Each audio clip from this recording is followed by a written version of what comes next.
Igaunijas mūzikas dzīve? Tāds ir jautājums man. Māra, kad tu pēdējo reizi koncertēji Igaunijā?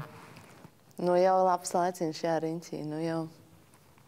Nu jau kādi pāris gadi nav vispār būtis, tiešām 2 gadi kādi nav būtis, neticam, jā. Mēs kādu brīdi jutāmies, ka Igaunijas ir otrās mājas, ka tur var bieži braukt un ka tur labi, nu pasīvi, bet tomēr labi uzņem.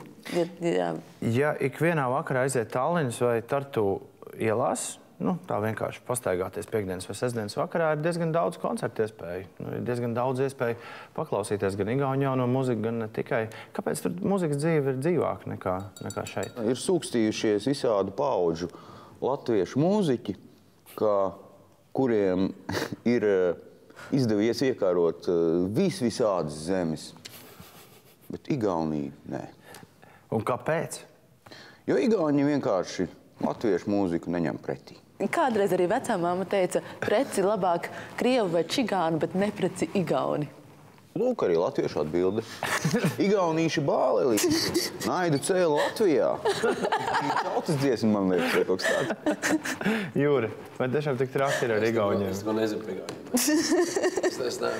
Mēs neesam koncertējuši igauniem. Bet tu zini, ka visi igauņi domā, ka latviešiem ir 6 kāju pirksti, vai ne? Jā, tā viņi domā, un es vienreiz lietuviešu žurnālistam prasīju, vai jums latviešu valoda liekas tikpat smieklīgi kā mums lietuviešu. Viņš sāk pieties un atbildēja, tu zini, liekas, bet ne tik smieklīgi kā jums lietuviešu. Bet... Lietuvā, man liekas, Vigos runāja. Jā, bet es reiz paķēru klāt Lietuvu, jo mums zemēm ir ļoti daudz kopīga, par ko parunāt.